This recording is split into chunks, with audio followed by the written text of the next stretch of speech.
Nyo na po. Kasi merong mga grupo na hindi natin makontrol. Dapat po ituloy ang eleksyon dahil yan po ay nakasaad sa batas. Dahil kayo ho ang ginagawang tungtungan ng COMELEC. Kayo ho ang ginagawa. Ayan guys, nandito tayo sa harapan ng Supreme Court. Yan, ilang grupo ang nagsagawa ng kilos protesta dito.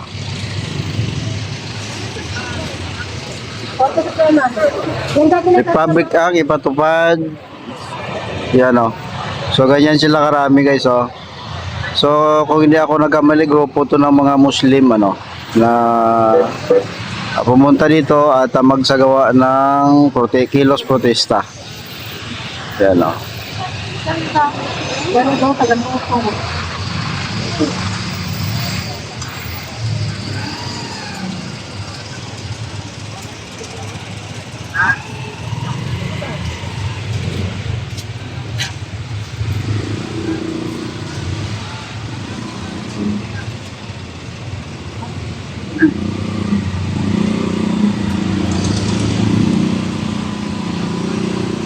yung panawagan nila yung eleksyon sa BARM, eleksyon sa BARM. Kasi alam ko parang na delayed or na postpone ang eleksyon sa BARM. So grupo ito ng mga Muslim So punta tayo, lapit-lapit tayo konti. May-elect. So ang nangyari ho kasi nagkaroon ng change in leadership na walang consultation doon sa MILF leadership. So paglabag na po yun doon sa pinirmahan natin na comprehensive agreement sa Boro. Ang may pagkana po niya, si Galvez po. So ito ngayon, dinivide nila yung ating mga leader, yung si Al-Haj Murad, tinanggal nila bilang interim chief minister, bago mag-eleksyon, nilagay nila sa, dinagyan sa MILF. Ngayon yung chief of staff niya, na si Pakakuha, yan naman po yung nilagay nila bilang interim chief minister. So yung divide and tactics po na ginagawa nila. Dalawa po, yung mga majority po ngayon ng BTA, hindi na po MILF. So yung mga in-appoint po, dapat po kasi ang mag-i-endorse ang MILF. During the transition period po, dapat MILF din po. MILF po ang mag-i-endorse kung sino yung mga nandiyan sa parlamento. So ang nangyari ngayon, yung in-endorse ng mga MILF na reject yun, meron silang sarili ng endorsement. Tapos sir, yung panawagan niyo sa Supreme Court, meron nga sabi na may klaro, dapat ito may election. Dapat po ituloy ang eleksyon dahil yan po ay nakasaad sa batas. Pwede lamang po itong i-postpone o i-extend. Kailangan pa po natin ng Congress yan. Kailangan po ng Congress gumawa ng bagong batas para magtakda ng bagong araw ng eleksyon. Pero yung pagkakbang para sa inyo, yung sa COMELEC na side, kasi nga pinatigil yung preparations para... Yung preparation lang. They have enough time, they have enough resources po. Mahaba na rin po yung panahon na binigay sa kanila. Actually, delaying tactic na lang itong ginagawa. At tinan mo, ginajustify na lang nila na kung ano-ano yung postponement. Sabi nila, baka daw... Assured na araw. Short sa budget. Yeah, may resources sila. So sabihin mo, walang lusot, walang dahilan para Kung mapostpone susundin natin yung batas, dapat strict tayo. Strict tayo ano yung tinakda ng batas. Ang batas po nagtakda ng araw ng eleksyon. So hindi po natin pwedeng kontrahin yun. Sir, kapag ba hindi na tuloy yung elections of October 13, hindi nyo magkakapolisan? Hindi naman siguro ganon. Magkakaroon lang na, hindi pa natin alam kung ano yung mga Pero ano possible na magiging... Ang possible lang siguro ay ma-extend ng ilang araw. Pero kung sasaputahin na naman nila yung ating election, ay mahirap na yun. Hindi natin masabi kasi hindi natin ma-anticipate ano yung nasa ground Kasi itong pinag-usapan natin na peace process ngayon, hindi pa siya 100% Nandun pa tayo sa negotiation level Nasa proseso pa rin tayo. Ibig sabihin, wala pang 100% na turn over na ng MILF ang dapat turnover at ang government ibigay naman ang kararapan sa mga bangko. Hindi pa yung back. Inold po ngayon dahil nga nakafocus lang si OPA Pro, si Galvez sa decommissioning. Nabanggit ko nga kanina, napakaraming mga component ang ayaw nilang sabay.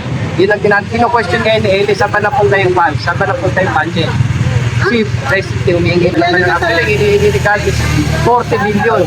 40 billion. Hindi ko mention lang. Hindi, dyan po sa Seoul cost. Sir, bakit most ng mga nandito, mga babae po? Ito po ay mga nag-volunteer.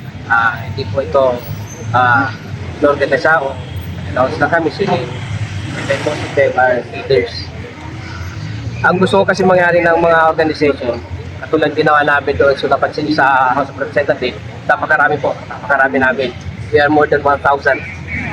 So, dito sabi ko, hindi kakasya. So, mag-post tayo ng pag-strap.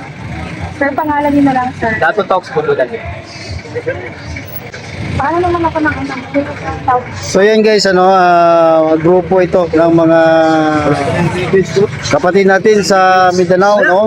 Panawagan nila, stop Comelec with positioning, delaying of Act 13 na ban election, no? Fear! Fear! Okay, so maraming salamat mga kasama sa inyong patuloy na pagtayo tindig dito sa ilalim ng mainit na araw dito mismo sa tapat ng Korte Suprema. So, malinaw ho ang ating panawagan kung bakit tayo naririto. No?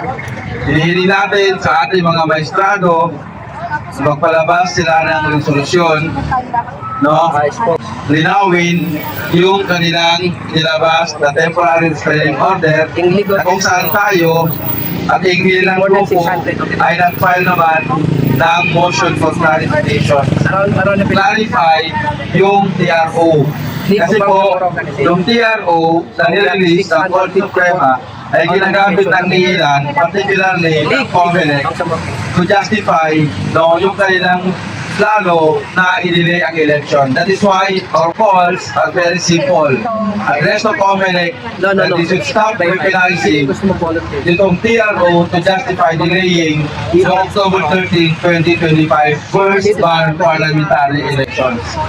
So, napakahalaga ho ng election na to. Napakahalaga ho sa ating Bangsamoro. Sana ho, mahigan ang ating mga maestrado, mga ginagalang at mga minamahal nating justices ng Korte Suprema. Tingnan po nila yung ating prayer, tingnan po nila yung ating kahilingan na dapat po idiktarang unconstitutional yung Bangsamoro Act 77 sapagkat yung gerrymandering, no? Yung paglipat nga ng mga munisipyo kung may flying voters sa ilan din sa Metro Manila, doon naman ho sa Bangsamoro merong flying district o di kaya flying municipalities na kung saan yung mga munisipyo dapat magkakatabi-tabi sa isang district pinaglaktaw-laktaw ng mga ilang miyembro ng parliament para pumabor doon sa interes ng ilan. So ito ho ay kawalan ng justisya. Ito ho, Bangsamoro, Yung map, Yun na nga eh. Autonomy Act number 77 is an act of injustice. And the only way para mo i-correct ito, para po makakomit tayo ng justice sa 2.3 million registered voters ng Bangsamoro ay magkaroon ng halalan sa October 13, 2025 at ang gagamitin ay ang Bangsamoro Autonomy Act number 58. Ito ho yung umaayon sa konteksto natin doon sa Bangsamoro. No? Gusto po natin na magkaroon ng halalan. Gusto po namin na magkaroon ng halalan sa Bangsamoro ayong October 13, 2025. Ayaw po natin ng postponement. Kaya po, ang aming minamahal namin justice, humihiling po kami sa inyo. Umatakot po kami sa inyong puso na Dalawang bayan. iniklara na po Kasi ang Baha number ang 77 nagpropose ito, yung na mga- unconstitutional. Sino malakas? Pangalawa po, Saan sino- magpalabas na po Sila- kayo ng sila- resolusyon sila- na nilalagay siya sa- magpapaliwanag doon sa nilabas nitong temporary restraining order. Utusan na po ninyo ang COMELEC.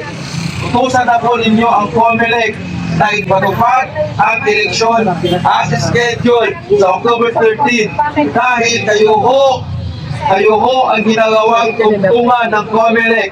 Kayo ho ang ginagawang justifications ng COMELEC.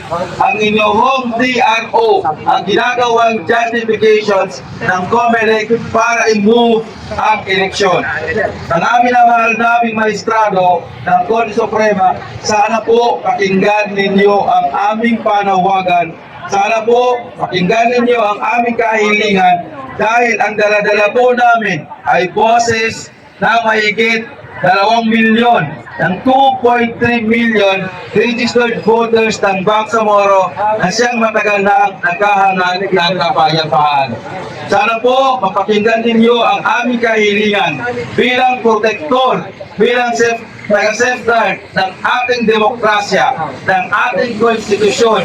Nananawagan po kami sa inyo, mga mahal namin maestrado ng Korte Suprema, na protektahan po ninyo ang aming karapatan, ang aming right to suffrage, to democratically elect those members of parliament who will be our representatives, those po sa Bangsamoro, Autonomous Region in Muslim Mindanao.